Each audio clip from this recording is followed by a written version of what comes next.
దొరక్క స్వీట్స్ దొరికే ఇంకోటి తినేద్దాంలే.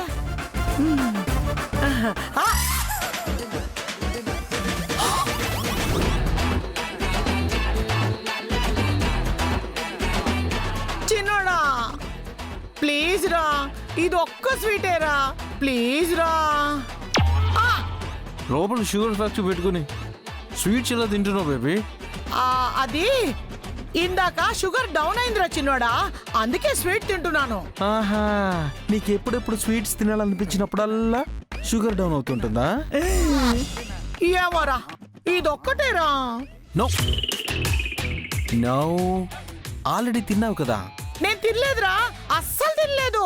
బేబీ, నువ్వు అబద్ధం చెప్తే ఈజీగా దొరికిపోతావు. లేదురా, తినలేదు, నా మీద ఒట్టు.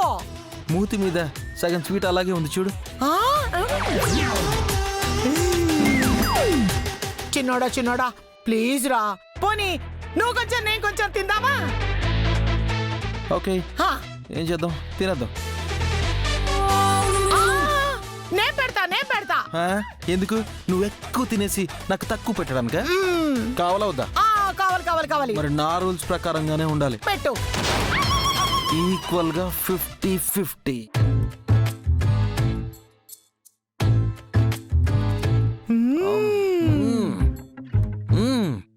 చిన్నోడా ఇంకొకటే.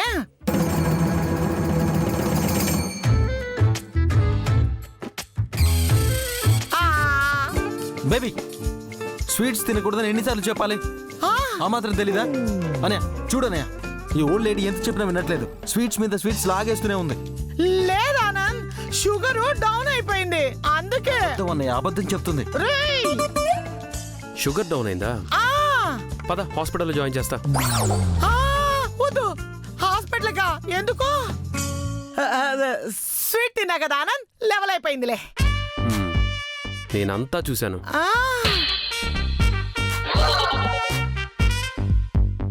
అసలు బామ్మ నీ ఆరోగ్యం అంతంత మాత్రం, స్వీట్స్ తింటున్నావా? అది అలా చెప్పనయ్య. నువ్వేంట్రా చక్కగా నోట్లో పెడుతున్నావు స్వీట్స్?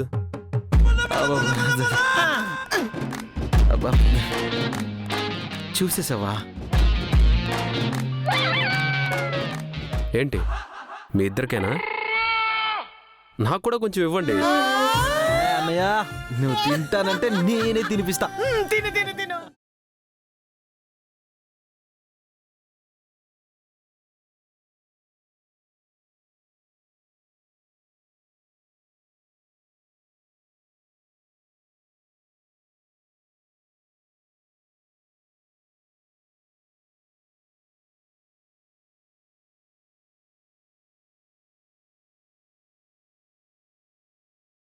చాలే, ఇక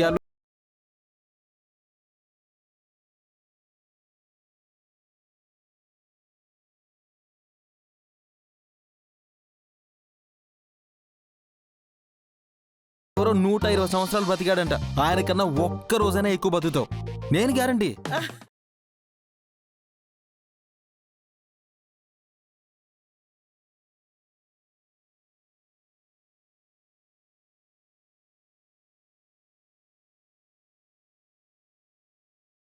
ఏమో, ఉండకపోవచ్చు.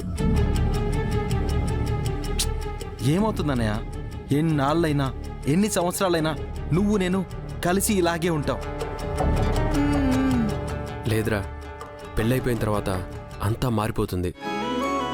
మన ప్రయారిటీ మారిపోతుంది, ఆలోచన మారిపోతుంది. అలా ఎందుకు అనుకుంటున్నావురా?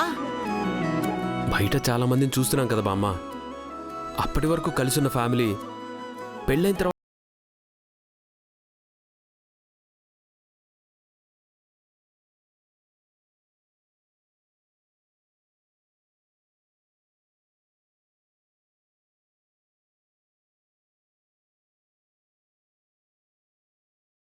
ఈ పెళ్లి జరగకపోతే బాగుండు అనిపిస్తుంది.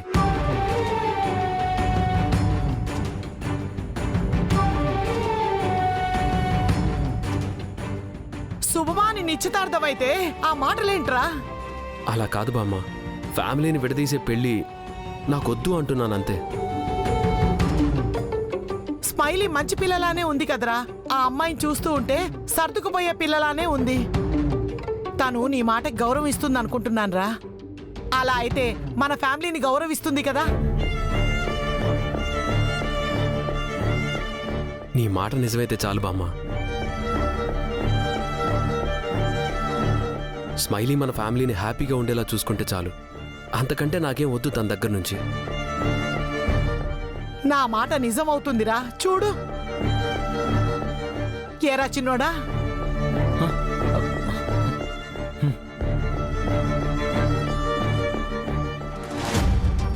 అన్నయ్య, నీకెన్నో వాల్యూస్ మోరల్స్ ఉన్నాయి, కానీ ఆ స్మైలీకి అవేమీ లేవు. నువ్వు తన గురించి మంచిగా ఇలా ఉంటే చాలు అనుకుంటున్నావు. తనేమో మనల్నే మోసం చేయాలని చూస్తుంది. అలాంటి అమ్మాయి నీ జీవితంలోకి రాకూడదు. దానికోసం నేను ఏమైనా చేస్తాను. నాకు మా అన్నయ్య సంతోషమే ముఖ్యం.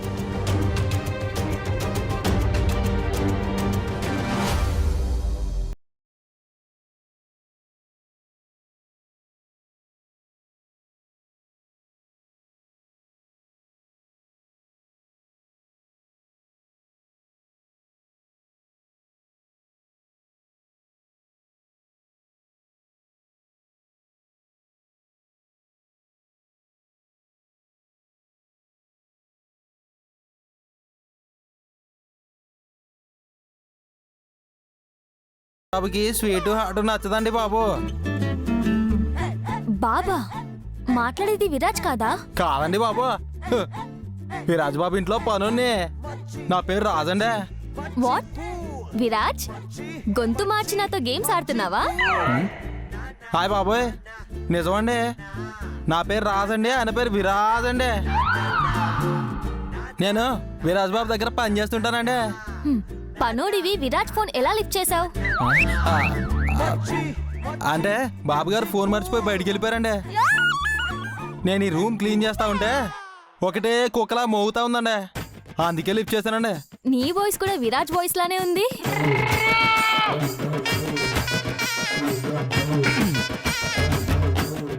నిజం చెప్పు, నువ్వు విరాజే కదా? కావాలని యాక్ట్ చేస్తున్నావు కదా? హాయ్ బాబోయ్, యాక్టింగ్లు ఫోన్లో ఎందుకు చేస్తామండి? కళ్యాణం కమనీయం సీరియల్ అయితే చేస్తాం కదా. ఇంతకీ మీరు చూస్తారా అండి ఆ సీరియల్? నాకు చెప్పకు, విరాజ్ గొంతు ఎలా ఉంటుందో నాకు తెలుసు. క్షమించాలమ్మా, విరాజ్ గారికి నేను పెద్ద ఫ్యాన్ని. ఇంట్లో ఆయన రోజు చూసి చూసి ఆయన ఇమిటేట్ చేసి చేసి సార్ వాయిస్ నాకు వచ్చేసినట్టుంది. నిజమేనా? అయ్యో, మీలాంటి గొప్పల ముందు అబద్ధాలు ఆడమండి. సరే, మీ విరాజ్ సార్ ఇంటికొస్తే ఫస్ట్ ఫోన్ తనతో క్యారీ చేయమని చెప్పు. సెకండ్ నాకు అర్జెంట్ గా కాల్ చేయమని చెప్పు. గుర్తుంటే చెప్తానండి. Okay bye. Bye baby. బేబీయా? అదే అండి, Bobby Bobby Bobby. What are you saying? నమస్తే, bye, good night, good morning.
పడిపోతున్నాను.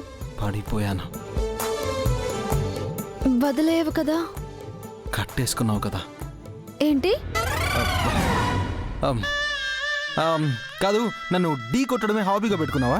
నువ్వే కళ్ళు నెత్తిన పెట్టుకొని తిరుగుతూ ఉన్నావు. నేను అవును. ఒక పని చేయవా? చిన్నపిల్లలవి పీ పీ అని సౌండ్ చేసే షూస్ ఉంటాయి చూడు, అవి వేసుకో. నువ్వు వస్తుంటే సౌండ్ విని తప్పుకుంటానులే. నువ్వు కాళ్ళకి చంద్రముఖి గజ్జలు వేసుకో. నువ్వు వస్తుంటే దెయ్యం వస్తుందేమోనని భయపడి దాక్కుంటా. వేస్ట్ ఫెల్లో నువ్వు.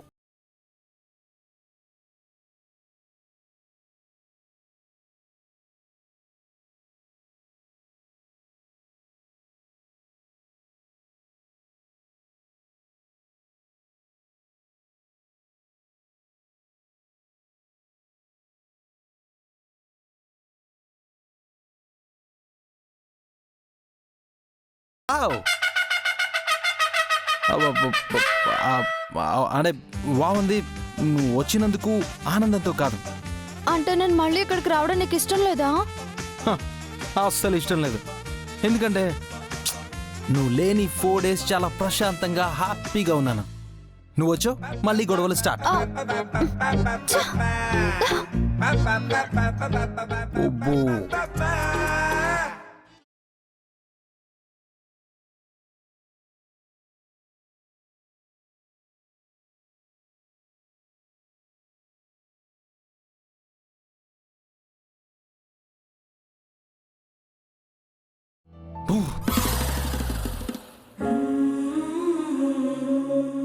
హాయ్ బామ్మగారు. బామ్మగారు ఏంటి అలిగారా? లేకపోతే మీకు నేను రావటం ఇష్టం లేదా? నీకోసం 4 రోజుల నుంచి ఎంత ఎదురు చూసావో తెలుసా? సారీ బామ్మగారు. సారీ ఎందుకమ్మా, నువ్వు వచ్చావు కదా, నాకదే చాలు. చాలా సంతోషంగా ఉంది. మీకు సంతోషంగానే ఉంది బామ్మగారు, కానీ కొంతమందికి నేను మళ్ళీ రావటం ఇష్టం లేదంట. వాళ్ళెవరో నాకు తెలుసు గాని వాళ్ళని వదిలే. కానీ నీకోసం ఈ ఇంట్లో ఎదురు చూసేవాళ్ళు చాలా మంది ఉన్నారు. సరే బామ్మగారు, ఇప్పుడు మీ లెగ్మెంట్ పెయిన్ ఎలా ఉంది? తగ్గాయా లేదా? లేదమ్మా, మళ్ళీ పెరిగాయి. ట్రీట్మెంట్ మధ్యలోనే ఆపడం వల్ల అనుకుంటా. అయినా నేను కొన్ని ఎక్సర్సైజెస్ చెప్పాను కదా, చేయలేదా? చేశానమ్మా. మరీ నొప్పులుంటే ఎవరి చేతైనా మసాజ్ చేయించుకోవచ్చు కదా. ఆ ప్రయత్నమూ చేశాను. మా చిన్నోడు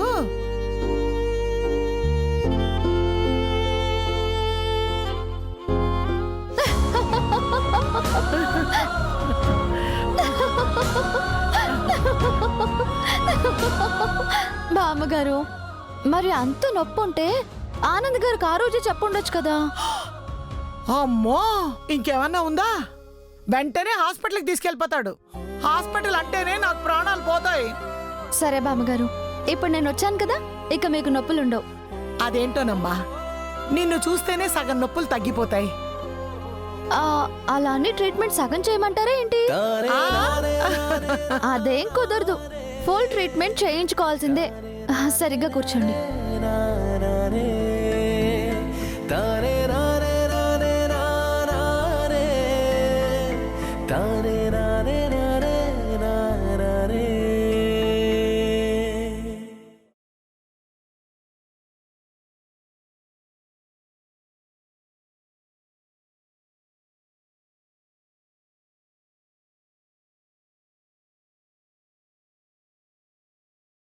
అమ్మా చైత్ర, నీకు మా మీద కోపం లేదా? కోపమా? ఎందుకు బామ్మగారు? అదేనమ్మా, ఆ క్యాటరింగ్ విషయంలో నిన్నన్ని మాటలు అన్నారు. అలాగే సీతారత్నాన్ని పోలీసులకు పట్టించి జైల్లో పెట్టించారు కదా మా వాళ్ళు. ఆ విషయంలో మా మీద కోపం లేదా? బామ్మగారు, అక్కడ ఫుడ్ పాయిజన్ అవ్వడం నిజం, కానీ అది మా వల్లైతే కాదు, వేరెవరో కావాలనే చేశారు. అందులో మా తప్పేమీ లేదు. కానీ ఎంగేజ్మెంట్ స్పాయిల్ అయిందనే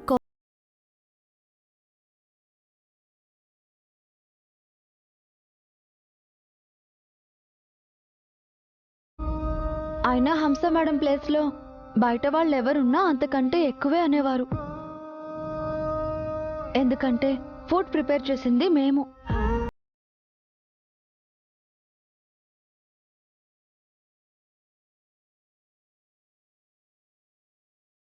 కోపము లేదు.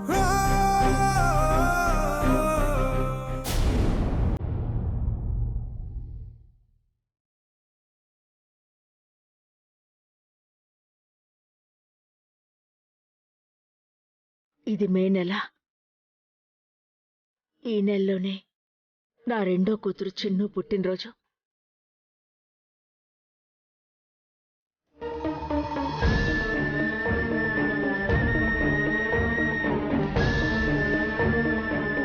వైజాగ్లో నాతో పాటు చదువుకున్న నా ఫ్రెండ్స్ ఉన్నారు. వాళ్ళకొక ఫోన్ చేస్తే సమాచారం అంతా తెలుసుకొని చెప్తారు.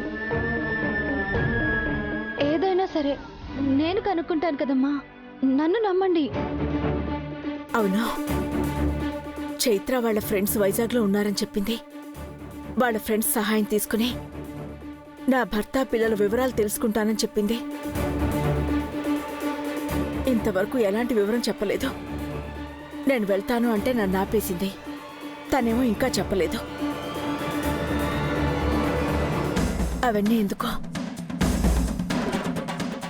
నేనే వైజాగ్ వెళ్ళి చైత్ర ఫ్రెండ్స్ సహాయం తీసుకుని వెతుకొస్తాను.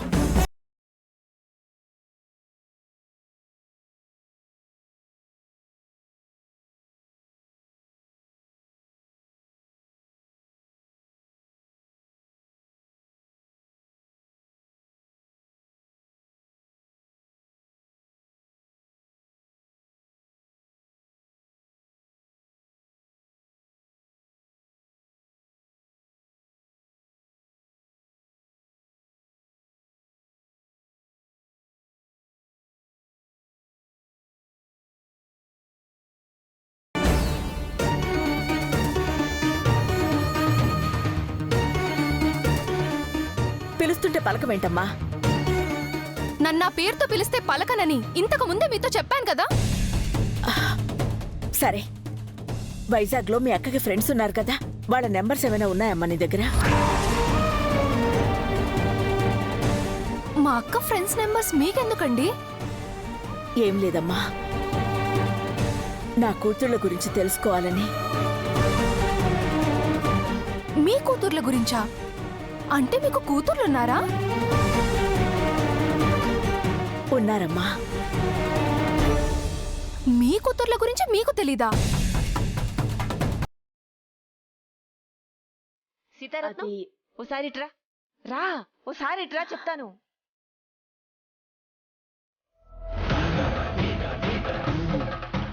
పిన్ని, పిన్ని! ఏంటి పిన్ని, మహాలక్ష్మితో మాట్లాడుతుంటే అలా లాక్కుని వచ్చేసావే? తనకెందుకు నీ కూతుళ్ళ గురించి చెప్తున్నావు? ఏమైంది పిన్ని, చెప్తే? వద్దు సీతారత్నం, చెప్పొద్దు. ఎందుకు చెప్పకూడదు పిన్ని? మహాలక్ష్మికి నా కూతుళ్ళ గురించి తెలిస్తే ఏమవుతుంది? ఏంటి పిన్ని మాట్లాడవు? ఆహా, అంటే మహికి తన కన్నతల్లంటే ఎంత కోపమో తెలుసు కదా. తెలుసు. నీ కూతుళ్ళకి నువ్వు దూరమైన విషయం, నీ వలన నీ పెద్ద కూతురు పెళ్లి ఆగిపోయిన విషయం తెలిస్తే మహి వాళ్ళమ్మని తిట్టుకున్నట్టు నిన్ను తిట్టుకుంటుంది కదా. అలాగే నీ పైన కోపం ఇంకా పెంచుకుంటుంది కదా సీతారత్నం. అవును పిన్ని. అందుకే తనకేం చెప్పదు సీతారత్నం. అది ఏంటి బామ్మగారు, సీతారత్నం గారు ఏదో చెప్పబోతుంటే అలా తీసుకొచ్చేసారేంటి? అది ఏం లేదులే అమ్మా. చెప్పండి సీతారత్నం గారు, మీ కూతుర్ల గురించి. వైజాగ్ లో ఉన్న మా అక్క ఫ్రెండ్స్ హెల్ప్ కావాలా?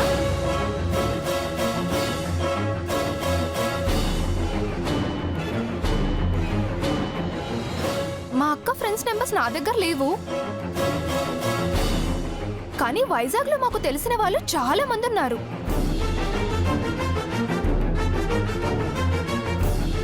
ఎందుకంటే మాది కూడా వైజాగ్.